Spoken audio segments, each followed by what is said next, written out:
है।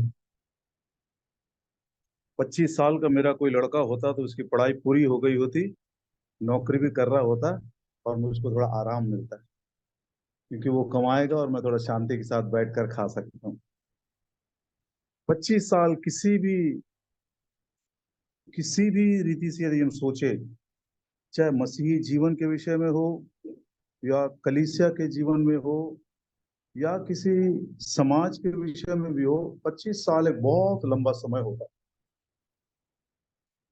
और आज 25 सालों में हम कितना बढ़े हैं, और कितना प्रभु के उस मेजर में, माप में हम आए हैं, उसको हम थोड़ा सा जांचना चाहते हैं। दो तीन बात मैं वचन के द्वारा स्मरण करता हूं ऐसे एनिवर्सरी समय पर। निर्गमन की किताब और उसका पहला अध्याय 9 वचन, the book of Exodus chapter 1 and verse 9। निर्गमन की पुस्तक उसका पहला अध्याय और उसका 9 वचन। And Pharaoh said unto his people, Behold, the people of the children of Israel are more and mightier than we.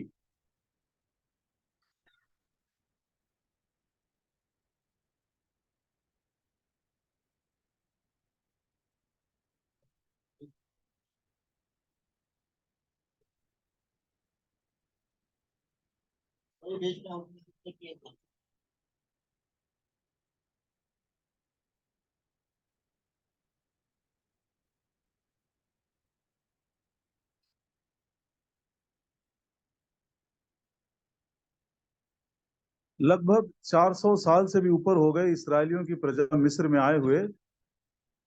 और इतने वर्षों के बाद जब फिरौन ने इसराइल की प्रजा को देखा तो उसने गवाही दिया, ये जो इसराइल की प्रजा है वो संख्या में बड़े हैं और बल में भी बड़े हैं। More and mightier, more in number, mightier in strength.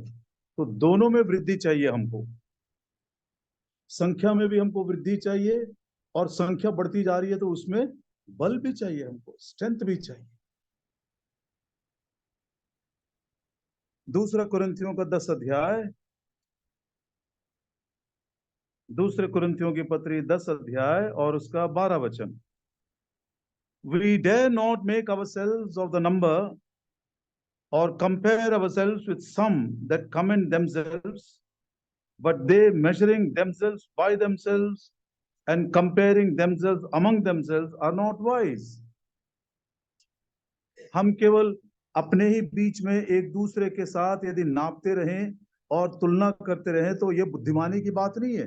हमारा माप प्रभु यीशु मसीह है, और हमारा मापदंड केवल उसका वचन है, क्योंकि अंत में प्रभु यीशु मसीह इसी वचन के द्वारा हमारे सारे जीवनों को जांचेगा, और उसी मापदंड के अनुसार हमको प्रतिफल भी देगा, या उसका दंड हमको भुगतना पड़ेगा। सो आइए आज के दिन अपनी आंखें थोड़े समय के लिए प्रभु की ओर लगाते हैं, और वचन के कुछ भागों को पढ़ेंगे, कंपेयर करेंगे और उसको समझेंगे। और मैं इस आत्मा के दर्जे में कितने तक पहुंचा हूं उसको हम अपने आप माप लें, किसी को बोलने की भी आवश्यकता नहीं है। ग्रोथ बहुत जरूरी है। प्रभु यीशु मसीह के बारे में पढ़ते हैं, लूका का सुसमाचार उसका 2 अध्याय और 40 वचन। Luke's gospel chapter 2 and verse 40। And the child grew, बालक बढ़ता गया। कैसे बढ़ा? आत्मा में स्थिर, मजबूत हो गया, ज्ञान से परिपूर्ण था, और परमेश्वर का अनुग्रह उसके ऊपर बना रहा। Strong in the spirit, filled with the wisdom of God, and the grace of God was resting upon him. ये प्रभु यीशु मसीह के बारे में है। हमेशा वो बालक नहीं था। The child grew. The child in the manger became the man on the cross. चरनी का वो छोटा सा बालक बढ़ता बढ़ता बढ़ता कलवरी के क्रूज के ऊपर एक पुरुष के समान। आखिरी दिन पिलातुस ने जब प्रभु यीशु मसीह को जांचा परखा, बहुत कुछ किया, लोगों के सामने खड़ा करके बोलता, बिहोल्ड द मैन। यूहन्ना 19:5। वो नहीं बोलता देखो ये छोटा लड़का है, नहीं, मैन हो चुका है वो, प्रौढ़ हो गया है वो। सो ऐसा ग्रोथ हमारे जीवन में भी चाहिए। यूहन्ना बपतिस्मा देने वाले के विषय में भी इसी बात को पढ़ते हैं। लूका सुसमाचार 1 अध्याय और उसका 80 वचन। Luke's Gospel, chapter 1 and verse 80. And the child grew. लड़का बढ़ता गया, विश्वास में वृद्धि, प्रेम में वृद्धि, नम्रता में वृद्धि, प्रभु यीशु मसीह के ज्ञान में बढ़ते जाना। ये बहुत सारी बातें प्रभु के वचन से हम सीख सकते हैं। लेकिन आज अपने आप को जांचने के लिए इसी वचन में से कुछ कुछ बातों को हम देखेंगे। सबसे पहला, दूसरा शब्द, व्हाट इज द ग्रोथ? किस प्रकार की वृद्धि, किस प्रकार का बढ़ती हम अपने जीवन में देखना चाहते हैं, या दूसरे शब्दों में प्रभु हमारे जीवन में क्या देखना चाहता है।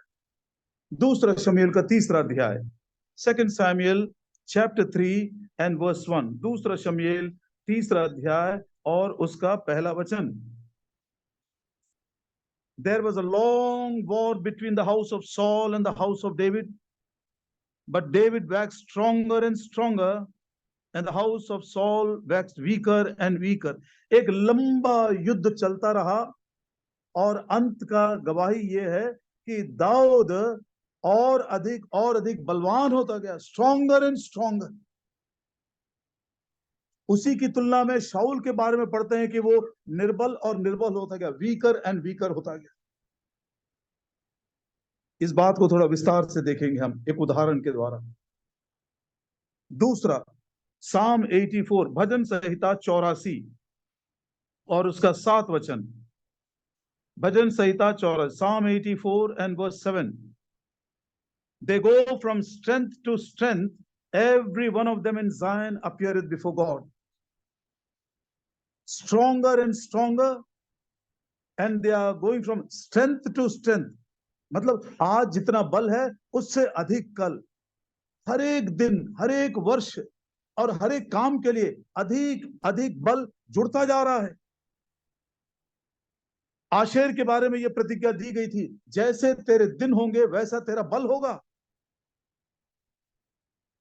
इसका उदाहरण यदि हम देखना चाहते हैं, आज नहीं देखेंगे, लेकिन आप अपने मौन ध्यान के समय में इसको भी एक मनन करके सोच सकते हैं, क्या प्रभु जी मैं इतने वर्षों से बल प्राप्त करता हुआ कहां तक पहुंचा हूं। एलिया और एलीशा की जो चाल है दूसरे राजा के दूसरे अध्याय में, उसको पढ़ने के बाद देखिए कितने सुंदर प्रबंध प्रभु ने किया है और कैसे उसके घर में हमको बल मिलता है। तीसरा, यूहन्ना सुसमाचार उसका 1 अध्याय और 16 वचन। John's gospel chapter 1 and verse 16। यूहन्ना सुसमाचार 1 अध्याय और उसका 16 वचन। Of his fullness have all we received grace for grace। अनुग्रह पर अनुग्रह, अनुग्रह पर अनुग्रह मिलता जा रहा है। और वो अनुग्रह पौलुस के शब्दों में गलतियों की पत्री 2 अध्याय और 21 वचन में कहता, वो अनुग्रह जो मुझ पर हुआ वो व्यर्थ नहीं हुआ, वो उसको मैं फ्रस्ट्रेट नहीं किया। प्रभु ने अपने सारे अनुग्रह के काम को मेरे जीवन में पूरा किया। इस अनुग्रह के काम को यदि हम समझने की कोशिश करें तो सोचकर भी हैरान हो जाएंगे कि प्रभु यीशु मसीह ने भी कलवरी के क्रूस के ऊपर एक एक मनुष्य के लिए उस मृत्यु को अनुग्रह के द्वारा चखा। He tasted the death for every man by the grace of God। एक और नीति वचन उसका 4 अध्याय और उसका 18 वचन। कितना सुंदर यदि हम जांच सके, प्रभु जी अनुग्रह पर अनुग्रह आपके भरपूरी इसमें से मिला है, कहीं वो अनुग्रह व्यर्थ नहीं होगा। क्या उस अनुग्रह का पूरा काम मेरे जीवन में हो रहा है या नहीं। नीति वचन का 4 अध्याय और उसका 18 वचन। But the path of the just is as the shining light that shineth more and more unto the perfect day। धर्मियों की ज्योति उस चमकते हुए प्रकाश के समान है जो दिन प्रतिदिन वो सिद्ध, मतलब वो दिन आते तक बढ़ता जा रहा है। ब्राइटर एंड ब्राइटर, और प्रकाशमान होता जा रहा है। इसका एक सुंदर उदाहरण है। इसका उदाहरण हम पौलुस के जीवन से देख सकते हैं। एक ही जीवन में उसका अनुभव था, जिस दिन वो नया जन्म पाया था, एक ज्योति को देखा।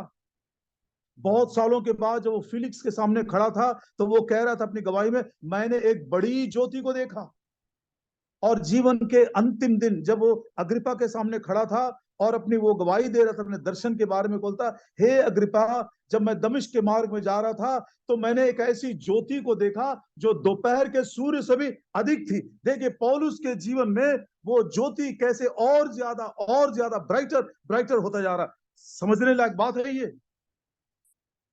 25 साल हो गए मेरे, नया जन्म पाए हुए 40 साल हो गए, सेवा करते करते 28 साल पूरे हो गए। मैं किस माप में अपने आप को नापूं आज बताइए?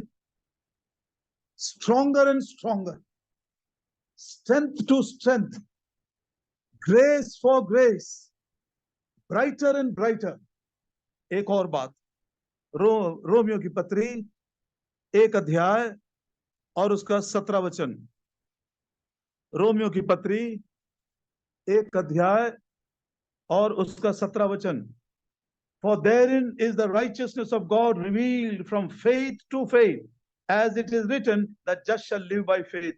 यदि मैं विश्वास से जी रहा हूं तो विश्वास से एक और दर्जे का विश्वास, फेथ टू फेथ, बढ़ते जाना है।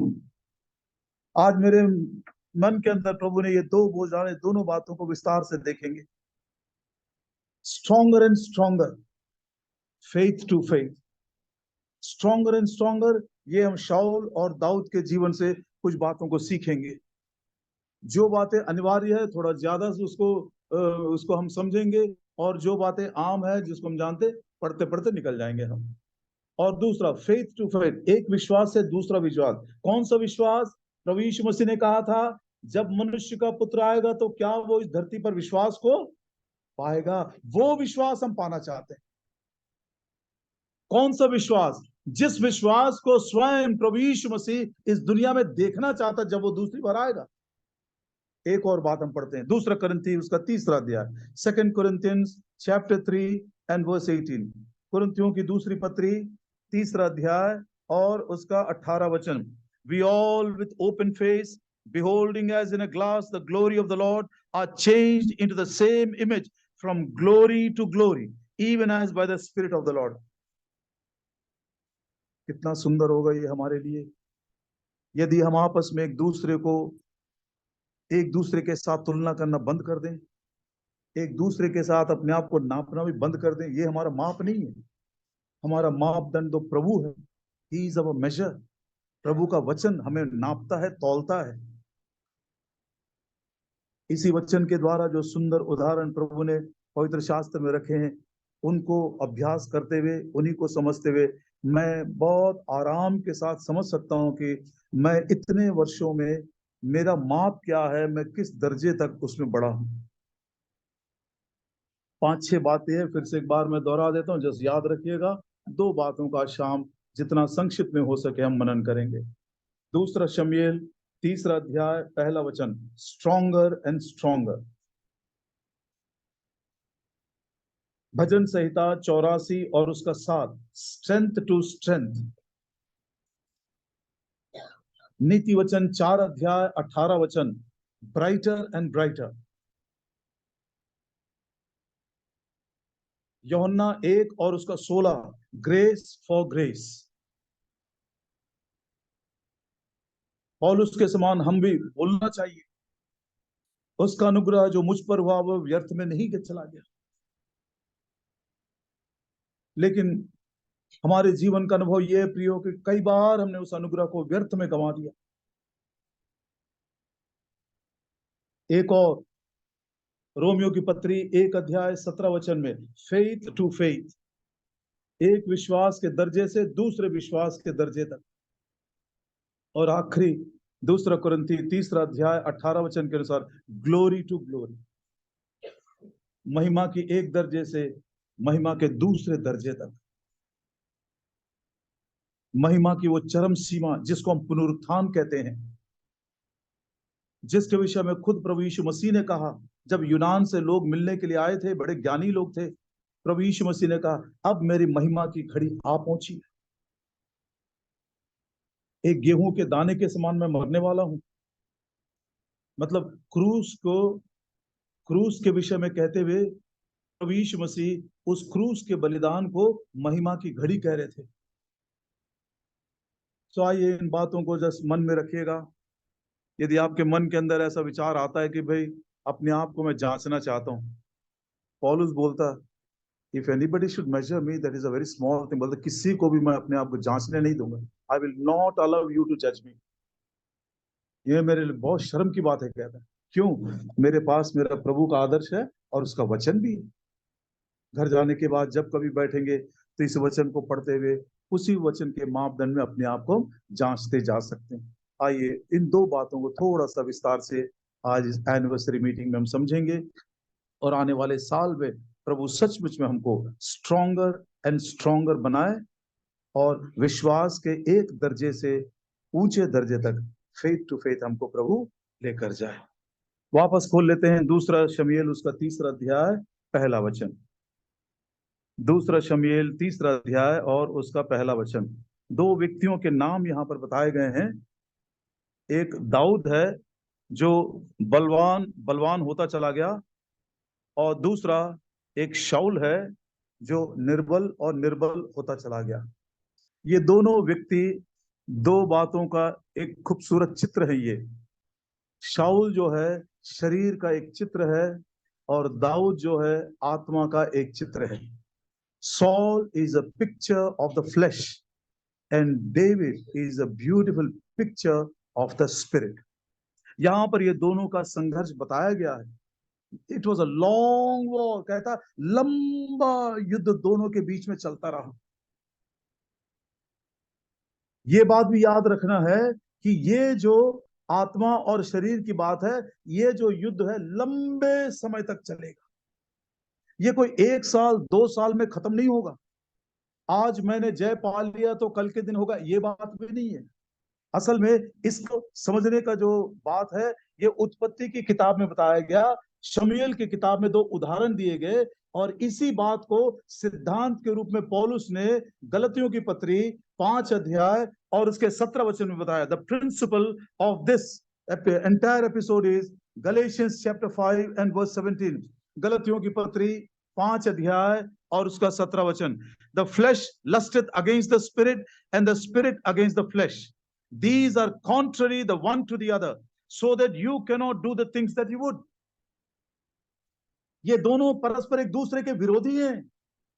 आत्मा शरीर के विरोध में, शरीर आत्मा के विरोध में युद्ध करता ही रहता है, करता ही रहता है, ताकि जो काम हमें करना चाहिए वो नहीं कर सके, जैसा हमको बनना चाहिए वैसा हम बन नहीं सके। असल में इसकी शुरुआत हुई थी उत्पत्ति के किताब में। इसहाक और रिबका के 20 साल तक बच्चे नहीं थे। एक दिन इसहाक ने जाकर प्रभु से विनती किया, प्रभु ने उसकी विनती को सुना और रिबका के गर्भ को उसने खोल दिया। रिबका ने गर्भ धारण की, लेकिन थोड़े समय के बाद मालूम पड़ा कि उसके गर्भ में बड़ा युद्ध चल रहा है। परेशान हो गई वो, और जाकर प्रभु से कहने लगी, हे परमेश्वर यहोवा, ये युद्ध ऐसा ही चलता रहे, ये जो लड़ाई है ऐसा ही चलता रहे तो मेरे जीने का कोई अर्थ नहीं है, मुझको इससे छुटकारा चाहिए। पढ़ते हैं उत्पत्ति की किताब, बहुत जरूरी है इन बातों को जानना। 26 अध्याय और उसका 21 वचन से आगे पढ़ता हूं मैं। जेनेसिस चैप्टर 25 और उसके 21 से आगे। Genesis 25 from 21। Isaac entreated the Lord for his wife because she was barren, and the Lord was entreated of him, and Rebekah his wife conceived. इसहाक की प्रार्थना को प्रभु ने सुना और रिबका के गर्भ को उसने खोल दिया। 22 वचन। And the children struggled together within her। जिसके पास हिंदी है वो 22 वचन का पहला लाइन पढ़िए प्लीज। 22 का पहला वचन। कितना इसको पढ़ने से भी अच्छा नहीं लगता। मैं तो सोच रहा था बड़े लोग लड़ते हैं, दुष्ट लोग लड़ते हैं, ये लड़के अभी तक जन्म भी नहीं लिए, गर्भ में ही वो एक दूसरे लिपट कर एक दूसरे को मारने लगे। This is an invisible struggle in the life of every man। हर एक मनुष्य के जीवन में एक प्रकार का अदृश्य संघर्ष चलता रहता है। इसी को आत्मा और शरीर की लड़ाई हम कहते हैं। और बाकी रिबका ने क्या बोली? And the children struggled together within her, and she said, if it be so, why am I thus? यदि ऐसा होता रहे तो मेरे जीवन का कोई अर्थ नहीं है। वो चली गई प्रभु के पास, हे प्रभु जी, ऐसा जीवन मैं नहीं जीना चाहती, ये संघर्ष मेरे जीवन में खत्म हो जाना चाहिए, इस संघर्ष में मुझको विजय चाहिए। तब परमेश्वर ने एक बहुत ही अहम बात कहा, माता पिता के लिए पहला बात और बाकी दूसरों के लिए। 23 वचन, and the Lord said unto her, 2 nations are in thy womb. अब बताइए, युद्ध किसके बीच में होता है? 2 देशों के बीच में होता है ना? युद्ध किसके बीच में होता है? 2 देशों के बीच में होता है। तेरे कोख में जो 2 बालक हैं, एक एक बालक एक एक देश के बराबर, एक एक राष्ट्र के बराबर है। Look at the value of a child in the eyes of God. परमेश्वर की दृष्टि में एक बालक का कीमत देके, 1 चाइल्ड इक्वल टू 1 नेशन। हमने नहीं समझा इसकी कीमत को।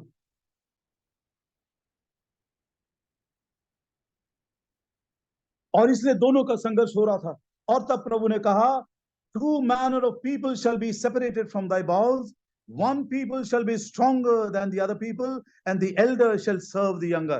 बड़ा जो है छोटे की सेवा करेगा। यदि ये सिद्धांत पूरा हो जाता है तो तेरे जीवन को शांति मिलेगी, सुख के साथ जो जीवन बिता सकती है। और ये सिद्धांत यदि बदल गया, यदि बड़ा छोटे की सेवा नहीं करेगा, तो तेरे जीवन में कोई शांति नहीं है। 1962 में मेरा जन्म हुआ, तो मेरे शरीर की आयु है 61 साल। 1982 में मैं प्रभु से दर्शन पाया, उद्धार पाया, निश्चयता पाया। प्रभु ने मेरे जीवन को बदल दिया। मेरे आत्मा का आयु है 40 साल, 41 ईयर्स है। मेरा बड़ा भाई शरीर है और छोटा भाई कौन है? मेरा शरीर है। अब आत्मा मेरा छोटा भाई। बड़े छोटे की सेवा करेगा। शरीर जो है आत्मा की सेवा करनी चाहिए, मतलब आत्मा के द्वारा शरीर के ऊपर हमको विजय पाना है। कितनी बड़ी निर्बलता आज हमारी है। We are not able to subdue the works of the flesh by the power of the Holy Spirit. कितने लोग हम आज कह सकते हैं 25 सालों की मसीही जीवन के बाद आज मेरे आत्मा के द्वारा मैंने शरीर को अपने वश में रखा है, शरीर के कामों के ऊपर मुझको विजय मिली है। प्रिय भाइयों बहनों, इस संघर्ष में यदि हमको विजय नहीं मिलता है तो जो काम हम करना चाहते हैं नहीं कर सकेंगे, और जैसा हमको बनना चाहिए वैसा भी हम नहीं बन सकते। वापस आते हैं शाऊल और दाऊद के पास। ये बड़ा कौन है, छोटा कौन है? पौलुस ने हमको एक सिद्धांत के रूप में समझाया।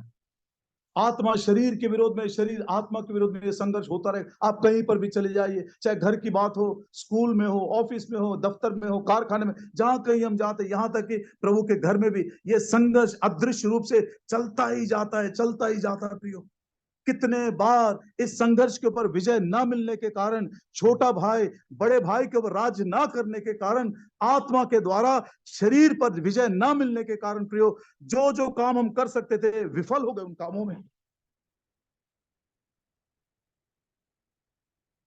हमारी बढ़ती 2 बातों में होनी चाहिए, मोर भी होना है, माइटियर भी होना है। वर्ष में भी बढ़ना है और ताकत में भी बढ़ना है। आइए, यदि शाऊल शरीर का एक दृश्य है जो वीकर एंड वीकर, निर्बल होता गया, और दाऊद आत्मा का यदि चित्र जो बलवान बलवान होता चला गया। जस्ट थोड़े सी बातों को, ये कोई बाइबल स्टडी भी नहीं है या कैरेक्टर स्टडी भी नहीं है। शाऊल यदि शरीर का चित्र है तो उसके 4-5 गुण लक्षण दे दीजिए, पढ़ के आगे बढ़ जाएंगे। पहला शमूएल और उसका 13 अध्याय 12 वचन।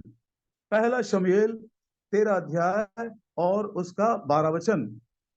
1 Samuel chapter 13 and verse 12. Therefore said I, the Philistines will come down upon me now, and I have not made supplication unto the Lord. I forced myself therefore and offered a burnt offering. मैंने अपने आप को force किया, नहीं चाहता था देने के लिए, फिर भी अपने आप को मैंने फोर्स किया एक होम बलि देने के लिए। होम बलि का नियम कहता है, लेवी की किताब 1 अध्याय और उसके 3 वचन में, every man who wants to give a burnt offering shall bring it voluntarily. स्वेच्छा पूर्वक, कोई दबाव की बात नहीं है। ये कई बार प्रियो हम प्रभु के लिए कुछ काम करते तो हैं, लेकिन खुशी के साथ वॉलंटरीली उसको न करने के कारण कई बार हम एक प्रकार से निर्बल होते जा रहे हैं। दूसरा, उसी 14 अध्याय का 29 वचन, 1 Samuel chapter 14 and verse 29.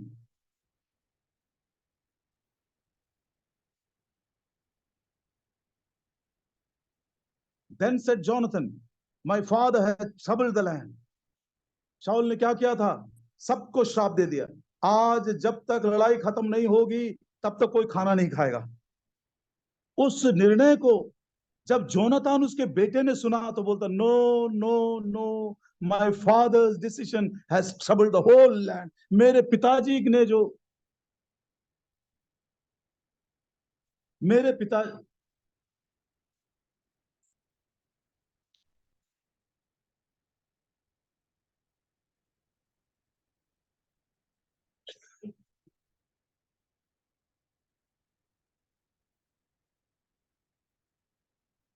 Jonatan कहता है, नहीं, मेरे पिताजी ने गलत निर्णय लिया।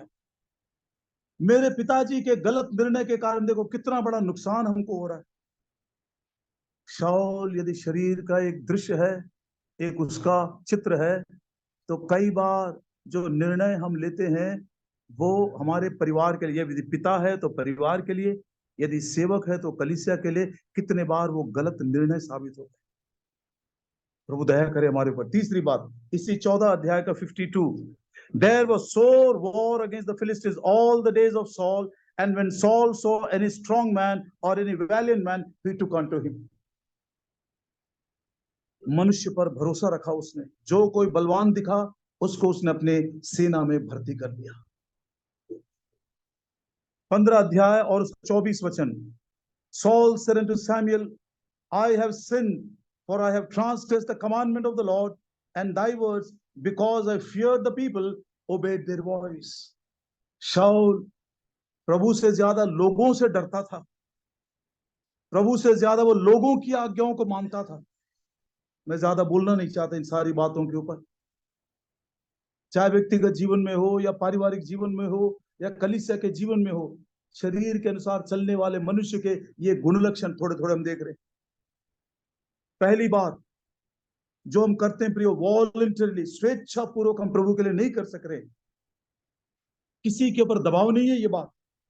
इसीलिए प्रभु ने बार बार बोला, if any man thirst come to me, if any man wants to follow take up his cross and come after me. यदि कोई आना चाहता है, यदि कोई आना चाहता है, किसी के ऊपर कोई जबरदस्ती नहीं है। सत्य वचन प्रभु ने कह दिया है, दिल से यदि हम उसको विश्वास करते हैं और स्वेच्छा पूर्वक वॉलंटरली हम प्रभु के पीछे चले, हमारे लिए बहुत बड़ी आशीष है। दूसरी बात, जो निर्णय शाऊल ने लिया था वो देश के लिए बहुत ही हानिकारक सिद्ध हुआ।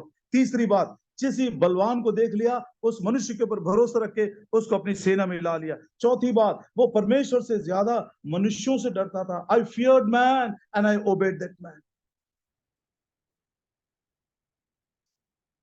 एक और बात देखना चाहते हैं, इसी 15 अध्याय का 30 वचन, the book of 1 Samuel chapter 15 and verse 30, then said he, I have sinned, yet honor me now, I pray thee, before the elders of my people. बहुत दुख की बात है ये सारी बातें। क्या आज मैं इन वचनों को पढ़ते हुए इस मापदंड में कहीं ना कहीं मैं चूक रहा हूं? शाऊल कह रहा है, मैं पाप तो किया हूं, उसमें क्या है, कम से कम एल्डर्स के सामने, सभा के सामने, मेरी प्रजा के सामने मेरा इज्जत तो रख ले, मुझको बदनामी होने से बचा ले, मेरे साथ आ ताकि मैं उसकी आराधना कर सकूं। He was not desirous of the honor which comes from God. He was so much concerned about the honor which he has from the world. कई बार लोगों को जब हम पूछते हैं, तुमने उद्धार क्यों नहीं पाया, तुम प्रभु के लिए गवाही क्यों नहीं देते हो, या प्रभु के लिए तुम खड़े क्यों नहीं हो, कितने बार मनुष्यों के डर के कारण, मनुष्यों के मान सम्मान के कारण, दुनिया में हमारे स्टेटस के कारण, कितने बार हम प्रभु की गवाही देने से, प्रभु के लिए अपने विश्वास का परिचय देने से हम चूक जाते हैं। एक और बात, इसी 18 अध्याय और उसका 19 वचन, पहला शमूएल 18 अध्याय और 9 वचन, I am sorry, 1 Samuel chapter 18 and verse 9. Saul eyed David from that day and forward. He became a double-minded man. शरीर के अनुसार जो चलता है वो दुचित्ता है। उस दिन से शाऊल की जो दृष्टि है दो भागों में बढ़ गए। एक आंख सिंहासन पर लगा हुआ है और दूसरी आंख दाऊद पर लगा हुआ है। वो भी खोना नहीं चाहता है और उसको डर है कहीं ये उस सिंहासन पर ना बढ़ जाए। Saul became a double minded man, दुचित्ता हो गया है। शरीर के अनुसार चलने वाले भी ऐसे ही कुछ गुण लक्षणों को प्रकट करते हैं। याकूब की पत्री उसका पहला अध्याय और 8 वचन में पढ़ते हैं। The book of James chapter 1 and verse 8। याकूब की पत्री 1 अध्याय 8 वचन। अ double minded man is unstable in all his veg. एक दुचित्ता मनुष्य जो है अपने सारे मार्गों में वो बिल्कुल अस्थिर हो गया है। अस्थिरता का मतलब जो काम उसे करना चाहिए वो नहीं कर सक रहा है, और जो काम वो करना चाहता है उसको भी वो कर नहीं सक रहा है।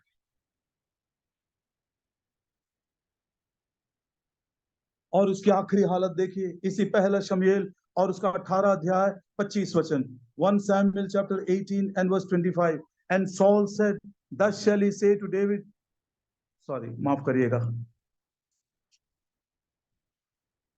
पहला शमूएल उसका 28 अध्याय chapter 28 and verse 15। And Samuel said to Saul, why hast thou disquieted me to bring me up? And Saul answered, I am so distressed, for the Philistines make war against me. God is departed from me and answereth me no more, neither by prophets nor by dreams. Therefore I have called thee। कितनी दयनीय हालत हो गई है शाऊल की। निर्बल निर्बल निर्बल होता चला गया। उसके गुण लक्षणों को हमने देखा और अंत में वो खुद इस बात की गवाही दे रहा, मैं क्या करूं समझ में नहीं आ रहा, प्रभु मुझसे बात करना बंद कर दिया। किसी को भेज भी नहीं रहा मेरे पास बात करने के लिए।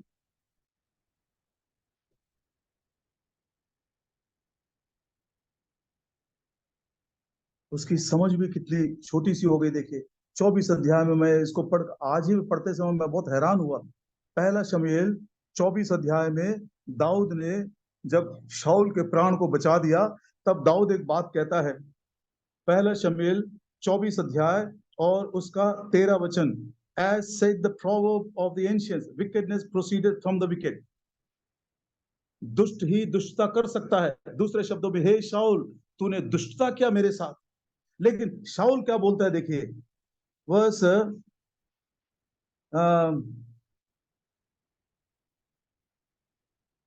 17 वचन।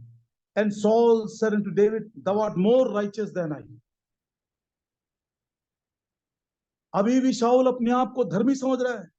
क्या बोलता, मैं यदि 10% धर्मी हूं तो तू 90% धर्मी है, मुझसे ज्यादा धर्मी है। नहीं, अपने आप को वो समझ नहीं सक रहा है। यदि ऐसे शरीर के गुण लक्षणों को लिए भी कोई बैठा हुआ है, प्रभु आपको आज बड़े प्रेम से बात कर रहा है। शाऊल के साथ उस दिन बात करना बंद कर दिया, लेकिन आज प्रभु आपसे बात कर रहा है। हे मेरे बेटे, मेरी इच्छा है कि तू आत्मा में बलवान होता जा। जैसा प्रभु यीशु मसीह आत्मा में बलवान होता गया वैसे तू बलवान होता जा। क्या तुझको मनुष्यों का डर है? क्या तुझको मनुष्यों से महिमा पाना चाहता है? क्या तेरा हृदय बटा हुआ है, तू अस्थिर हो गया है? क्या तुझको समझ में नहीं आ रहा है? कब तूने मेरी आवाज को सुना?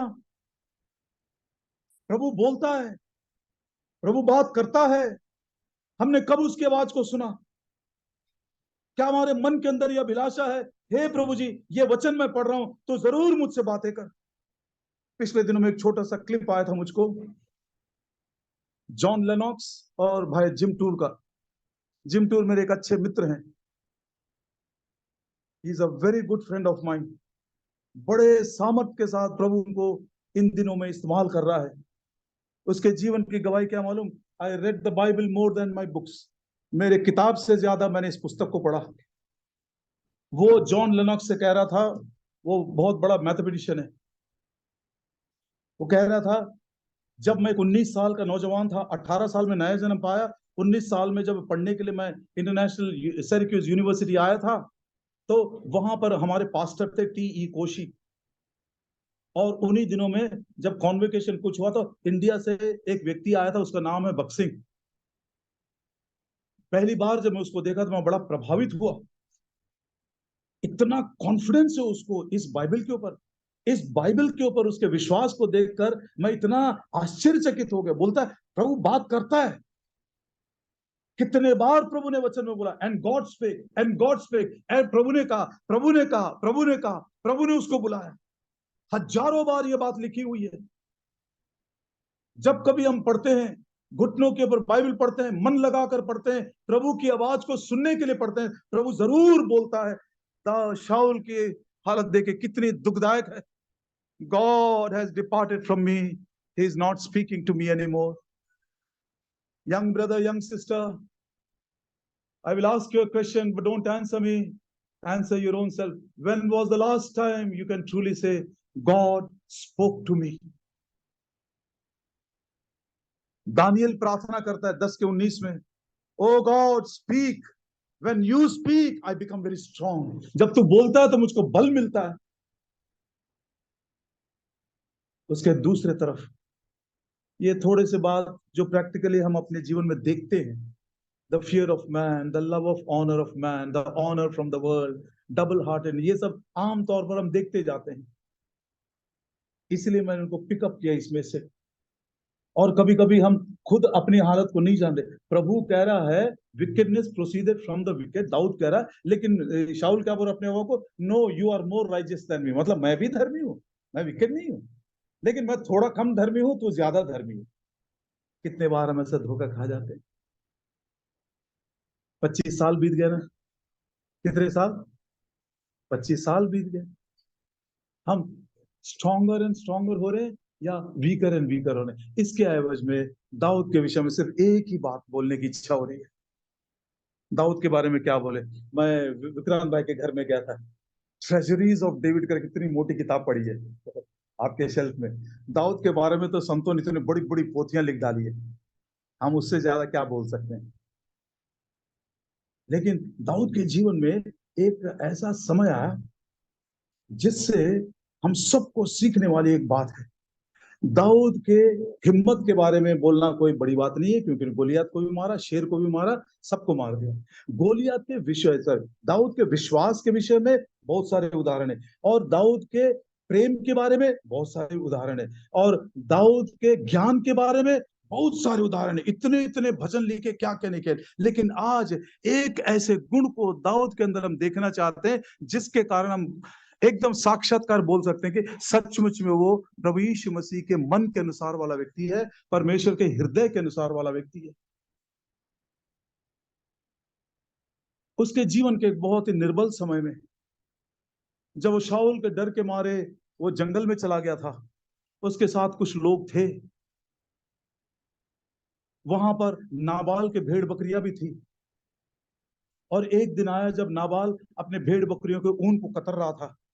ऊन कतरना मतलब ये बहुत बड़ी बात है। ये जैसे एक किसान को फसल मिलते समय इतना खुश होता है, वो जश्न मनाता है त्योहार के रूप में, वैसे ऊन कतरना भी एक बहुत बड़े परमेश्वर की आशीष का एक संकेत है। उस दिन दाऊद ने अपने कुछ नौकरों को बुलाया और उसको कहला भेजा, बोला जाओ नाबाल के पास और बोलना तेरा बेटा दाऊद कुछ मांग रहा तुझसे, जो तेरे हाथ लगता वो दे दे मुझको।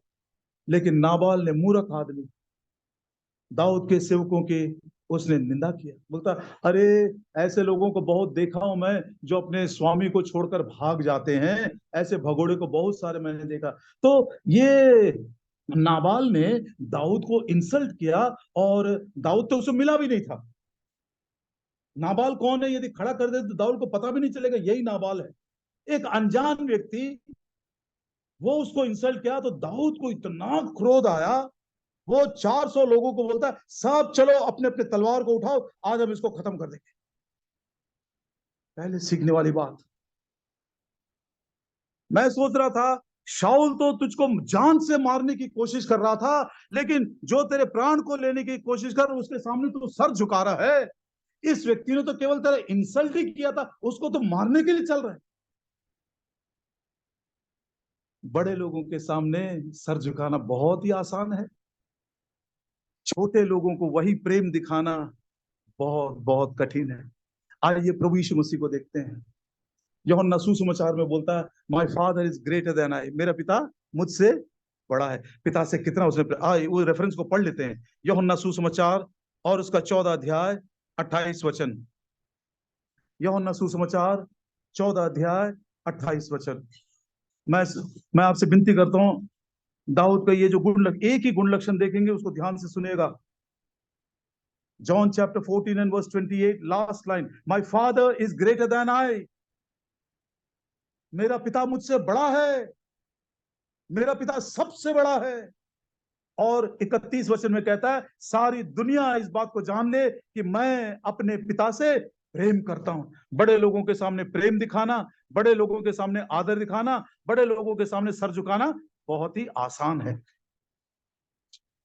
लेकिन प्रभु यीशु मसीह का दूसरी तरफ हम जैसे लोगों के लिए, प्रभु यीशु मसीह को मालूम था आज रात दूसरे रात के समान नहीं है। एक मुझे पकड़वाएगा, एक मेरा इनकार करेगा, बाकी लोग सब मुझे भूल कर भाग जाएंगे। उसके बावजूद भी यूहन्ना सुसमाचार 13 अध्याय पहले वचन में लिखा है, before the feast of the Passover, when Jesus knew that his hour was come that he should depart out of this world unto the Father, having loved his own which were in the world, he loved them unto the end. जैसा उसने पिता से प्रेम किया जो उससे बड़ा था, वैसा ही प्रेम उसने अपने छोटे लोगों से भी किया। उसने कोई उसमें, तो दाऊद के जीवन से एक बात हम सीखते हैं प्रियो, वी आर इम्परफेक्ट। देखिए वो कहानी कैसे आगे बढ़ती है। दाऊद के इस अनुभव से पहला पाठ हमने सीखा कि कितना भी हो, मनुष्य मनुष्य है, मनुष्य परमेश्वर नहीं है, और वो इम्परफेक्ट है।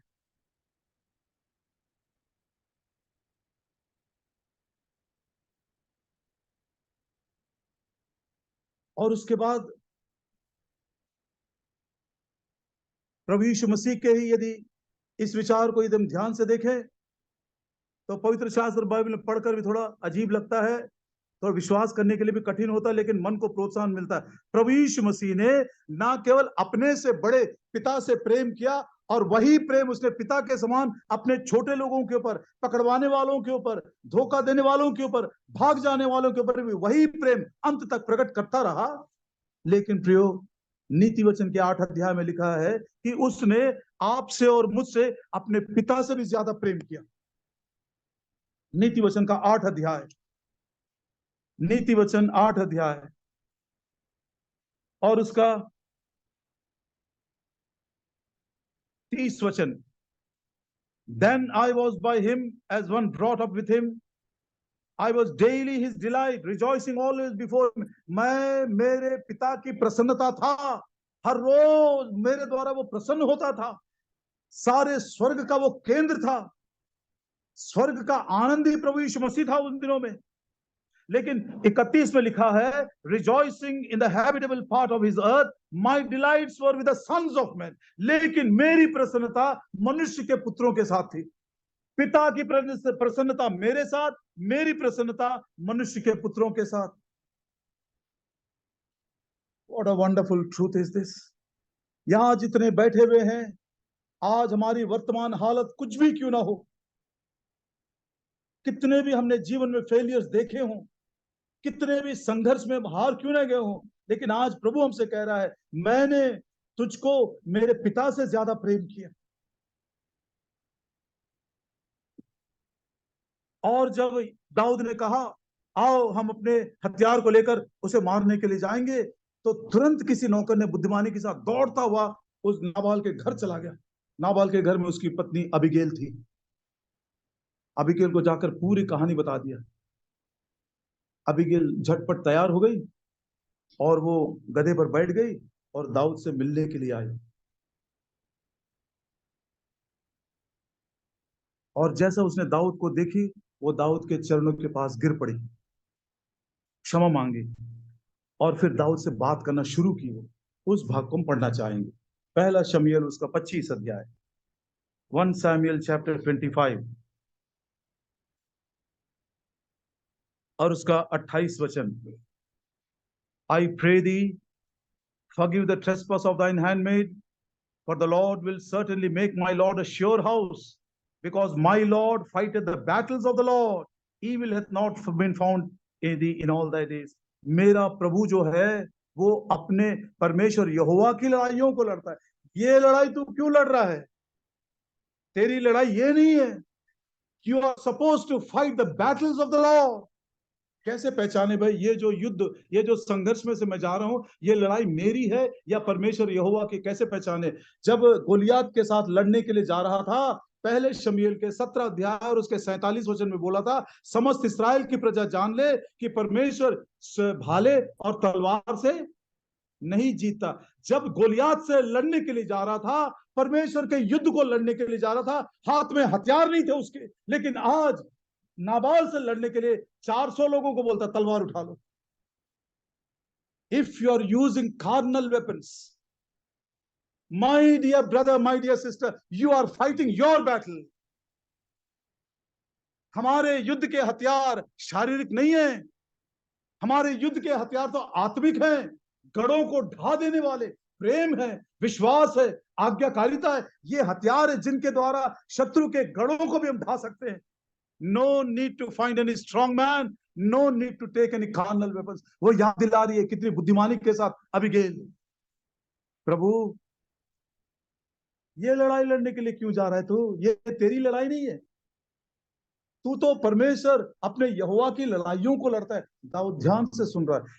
इस स्त्री के नाम को भी नहीं मालूम उसे, ये कहां से आई है। इतना ही मालूम है कि ये नाबाल की पत्नी होगी, लेकिन उसका नाम क्या है, कहां से, कुछ भी नहीं मालूम इसको। ध्यान से सुन रहा है, एक शब्द नहीं बोला। बाद में क्या बोलती है देखिए, verse 29, yet a man is risen to pursue thee and to seek thy soul, but the soul of my Lord shall be bound in the bundle of the life with the Lord thy God। तू क्यों डरता है प्रभु?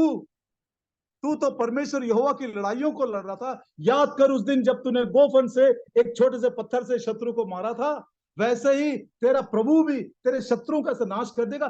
तेरा प्राण तेरे परमेश्वर के जीवन की पोटली में बिल्कुल सुरक्षित है। What assurance is these are। पौलुस इस बात को कहता है कुलुस्सियों के 3 और 4 में, our life is hid in the Lord Jesus Christ। हमारा जीवन प्रभु यीशु मसीह में सुरक्षित है। प्रियो, ये संघर्ष करना छोड़ देना। मैं बता रहा हूं, इतना सुखी जीवन दुनिया में कोई दूसरे का नहीं होगा। लहू और मांस हमारे शत्रु नहीं है, और हमारे जो शरीर के हथियार जो वो शरीर के हथियार नहीं है। दाऊद जब गया था गोलियात से लड़ने के लिए, एक उसका विश्वास था और दूसरा उसका प्रेम था। विश्वास परमेश्वर यहोवा के ऊपर, उसके नाम से मैं आता हूं, और प्रेम उसके लोगों के ऊपर। अरे ये खतना रहित फिलिस्ती परमेश्वर, जीवते परमेश्वर की सेना को ललकार रहा है। पढ़िए अब इस विषय में इफिसियों की पत्री 1 अध्याय और उसका 15 वचन। इफिसियों की पत्री 1 अध्याय 15 वचन। Wherefore also, after I heard of your faith in the Lord Jesus Christ and love unto all the saints। Hindi में पढ़िए भाई इसको। इस कारण मैं भी, हाँ लोगों में प्रभु, हाँ नहीं कुछ को अलग, फिर से एक बार पढ़िए प्लीज। विश्वास का समाचार सुनकर लोगों में प्रभु यीशु मसीह पर है, लोगों पर प्रकट है। नहीं गलत लिख दिया। देखिए इंग्लिश में कितना सुंदर है, देखिए, faith in the Lord Jesus, love unto the saints. प्रभु यीशु मसीह पर तुम्हारा विश्वास और संतों के लिए तुम्हारा प्रेम, ये दो बड़े हथियार है हमारे जीवन के। बड़े हथियार है वो, जिसके विरोध में किसी का भी नहीं चलता है।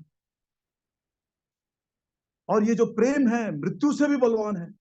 अबीगैल स्मरण दिला रही है उसको, मेरे प्रभु तू तो परमेश्वर यहोवा की लड़ाइयों को लड़ता है, ऐसा मत करना।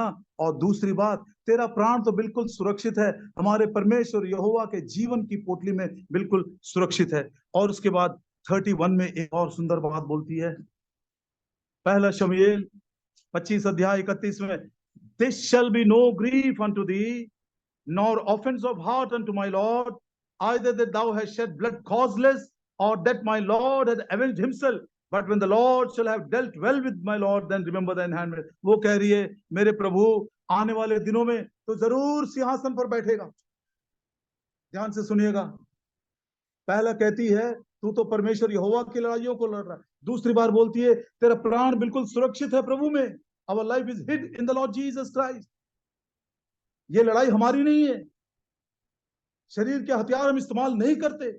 और तीसरी बात, जिस दिन प्रभु तुझको अपनी प्रतिज्ञा के अनुसार सिंहासन पर बैठाएगा, तो आज जो तूने काम किया है वो तेरे जीवन में गिल्ट नहीं होना चाहिए। क्या गिल्ट है वो? लोग तेरे पास आने से डरेंगे। वो अपने मन में सोचेंगे, भैया ये जब जंगल में घूम रहा था तब किसी ने उसको इंसल्ट किया तो उसे बदला लेने के लिए, उसका प्राण लेने के लिए तलवार उठा लिया, और आज वो सिंहासन पर बैठा है। तो आज यदि हम उसको डिस्प्लीज करेंगे, उसके विरोध में कुछ करेंगे, तो कितना और वो काम हमारे विरोध में करेगा। People will not come to you, people will not come to you. लोग डरेंगे तेरे पास आने के लिए। ये तेरे लिए बहुत बड़ा गिल्ट हो जाएगा। डियर ब्रदर्स एंड सिस्टर्स, मैं किस रीति से बोलूं समझ में तो नहीं आ रहा है। प्रभु यीशु मसीह की प्रतिज्ञा के अनुसार एक दिन हम भी सिंहासन पर बैठेंगे, और उस दिन हमारे मन के अंदर कोई ऐसा गिल्ट नहीं होना चाहिए। इसीलिए दाऊद उस दिन जब अबीगैल की बात को सुना, अबीगैल के क्षमा की याचना को उसने अंगीकार किया, उसके बाद बोलता क्या देखिए 32 वचन में, David said to Abigail, blessed be the God Lord of Israel which sent thee unto me today to meet me. धन्य है वो परमेश्वर जिसने तुझको मेरे पास भेजा है ताकि मैं मुलाकात करूं। और 33 में, blessed be thy advice and blessed be thou which has kept me this day from coming to shed blood. A teachable spirit. दाऊद को मालूम पड़ गया, मैं इम्परफेक्ट हूं, मैं संपूर्ण नहीं हूं। शाऊल के सामने सर तो झुकाया, लेकिन नाबाल के विरोध में मेरा एकदम शरीर उजागर हो गया। लेकिन धन्यवाद हो उस प्रभु का जिसने एक ऐसे अनजान व्यक्ति को मेरे पास भेजा, उसने मुझको सलाह दी, उसने मेरे साथ बातें की। धन्य है वो परमेश्वर जिसने तुझको भेजकर मुझको एडवाइस दिया। David was so humble, he was willing to be taught even by a weak woman. A teachable spirit, सीखने के लिए। क्यों? उसकी नम्रता। यहां से दाऊद के बारे में, नम्रता के विषय में एक सुंदर पाठ हम सीखते हैं। जब दाऊद सिंहासन पर बैठ गया, आपको मालूम है बिन्यामीन के गोत्र के लोग सबसे पहले आए, उसके बाद 12 गोत्र के लोग, गोत्र के बाद वो सब लोग, all Israel came to him. The meaning of humility is, you are no threat to me. तू मेरे लिए बिल्कुल खतरा नहीं है। I can believe you, I can trust you. यदि लोगों को यह मालूम पड़ जाए कि मैं उनके जीवन के लिए, उनके काम के लिए, या उनके घर के लिए, उनकी सेवा के लिए कोई खतरा नहीं हो, I am not a threat to you, that is the wonderful crowning quality of humility. It is the greatest thing in the world. मनुष्य चाहे कितना भी बड़ा हो, कितना भी बड़ा हो, यदि लोगों को महसूस हो ये व्यक्ति इतना बड़ा है लेकिन फिर भी मेरे लिए कोई खतरे की बात नहीं, इसीलिए पापी लोग, चुंगी लेने वाले और समाज के निकाले हुए प्रभु यीशु मसीह के ऊपर टूट पड़ते थे। पौलुस क्या कहता है देखिए, दूसरा कुरिन्थी का पहला अध्याय, 2 Corinthians चैप्टर 1, दूसरा कुरिन्थी का पहला अध्याय उसका 24 वचन, not for that we have dominion over your faith but are helpers of your joy. तुम्हारे विश्वास पर प्रभुता करने के लिए नहीं। इसीलिए लोग पौलुस को पिता के समान मानते थे। मैं तुम्हारे ऊपर अधिकार करने के लिए नहीं, मैं तीसरे आसमान में जाकर आया, कलीसिया के सारे भेदों को मैंने प्रकट किया। कलीसिया के सिर्फ प्रभु यीशु मसीह के विषय में एक अलग सी पत्री मैंने लिखा है। कितना मैंने प्रचार किया, कितना मैंने सेवा किया, कितना मैंने दुख उठाए। ये सब के बावजूद पौलुस कहता है मैं तुम्हारे ऊपर अधिकार करने के लिए नहीं, मैं तुम्हारे आनंद में सहायक सिद्ध होना चाहता हूं। What a humility this is. किस प्रकार की नम्रता है। प्रभु दया करे। ये नम्रता the greatest quality of a Christian.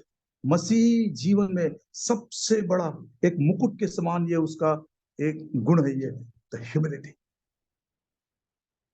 पहले शमूएल के 25 अध्याय से एक सुंदर एक चित्र हमने दाऊद का पाया। बहुत सारी बातें उसके बारे में हमने सुना, उसके प्रेम के बारे में, विश्वास के बारे में, हिम्मत के बारे में, उसके भजनों के बारे में, उसके प्रभु के घर के लगाव में उसका प्रेम कितना बड़ा था, सब कुछ हमने सुना। लेकिन आज उसके जीवन से दो दो अनमोल बातें। डेविड वॉज इम्परफेक्ट, दाऊद असंपूर्ण था, लेकिन उसको डील करने के लिए प्रभु ने जब एक स्त्री को भेजा जिसका नाम तक वो नहीं जानता था, उसकी बात सुनने के, उसके एडवाइस को ग्रहण करने के लिए, एक सीखने के लिए, सीखने वाली आत्मा। और दाऊद इतना नम्र हो गया, दाऊद इतना दीन हो गया, और इसलिए जब दाऊद सिंहासन के ऊपर बैठा, एक नहीं, दो नहीं, सारे 12 गोत्र के लोग आए उससे मिलने के लिए। The meaning of humility, what we learn from the life of David is, I am not a threat to you. मैं किसी भी बात में कितना भी बड़ा हूं, मैं तुम्हारे लिए कोई खतरे की बात नहीं। मैं तुम्हारे पर राज्य करने के लिए नहीं, मैं तो तुम्हारे आनंद में सहायक सिद्ध होने के लिए आया हूं। इसीलिए जो अपने आप को नम्र करता है, प्रभु उसको ऊंचा उठाता है। दाऊद स्ट्रॉन्गर एंड स्ट्रॉन्गर, शाऊल जो है वीकर एंड वीकर होता है। मसीह भाइयों बहनों, ये संदेश आपके लिए है। काफी साल बीत गए हैं, अब इन दोनों को नापते हुए कौन से ग्रुप में हम खड़े हैं? क्या दाऊद का ये गुण लक्षण कोई दिखाई देता है, या शाऊल के गुण लक्षण वो शरीर के दिखाई देते? लेकिन आज प्रभु उसी युद्ध में, उसी संघर्ष में विजय देने के लिए आज हमको लेकर आए। हे प्रभु जी, ये सच बात है, मेरे जीवन में अदृश्य रूप से बहुत भयानक संघर्ष चल रहा है, सालों से चल रहा है, और आज मुझको मालूम पड़े ये तो बड़ा लंबा युद्ध है, लॉन्ग वॉर है, ये चलता ही रहेगा, लेकिन इसके ऊपर विजय पाने की उपाय तूने मुझको बताया है। बड़ा भाई छोटे भाई की सेवा करेगा, आत्मा के द्वारा शरीर को अपने अंकुश में रखें, आत्मा के द्वारा शरीर के कामों को हम कुचल दें।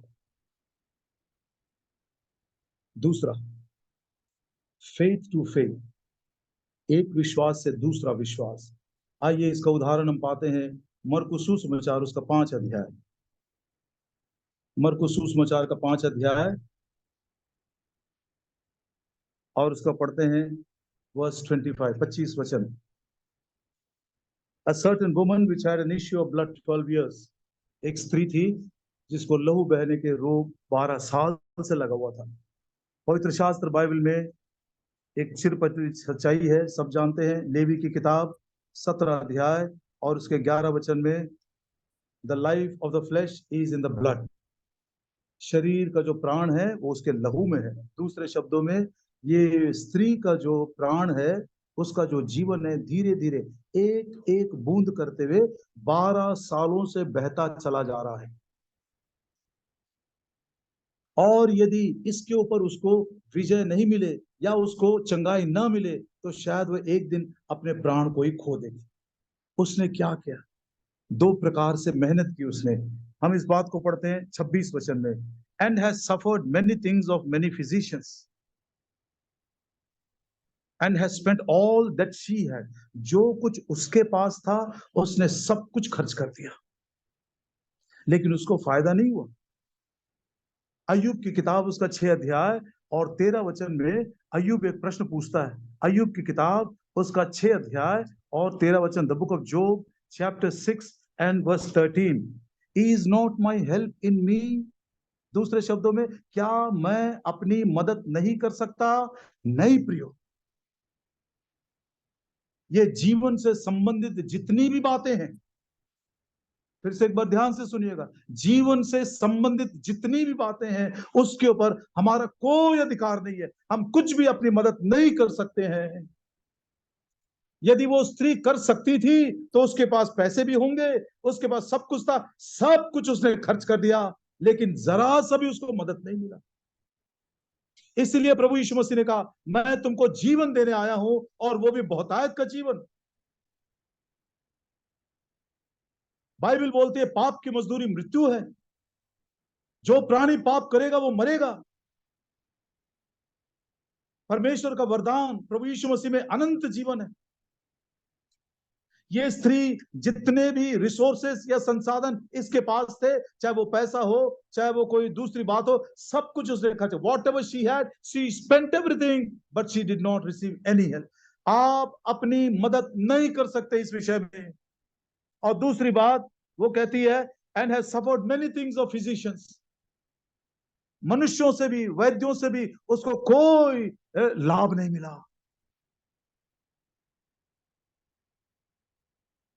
यूहन्ना सुसमाचार के 5 अध्याय में 38 सालों से एक व्यक्ति वहां पर रोगी पड़ा हुआ था।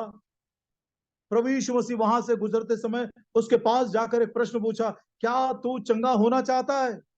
इस प्रश्न का जवाब चाहे वो हाँ में दे या ना में दे, लेकिन वो व्यक्ति तुरंत क्या बोलता मालूम? हे प्रभु, मेरे पास कोई मनुष्य नहीं है। यूहन्ना सुसमाचार और उसका 5 अध्याय, यूहन्ना सुसमाचार और उसका 5 अध्याय और उसके 6 वचन के आखिरी लाइन में प्रभु यीशु मसीह ने उससे पूछा, will thou be made whole?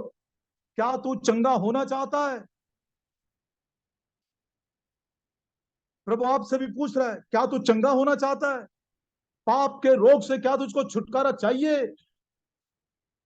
तुरंत 7 वचन में the important man answered him, sir I have no man. तुरंत उसने जवाब दिया, प्रभु जी, हे श्रीमान, मेरे पास कोई मनुष्य नहीं है।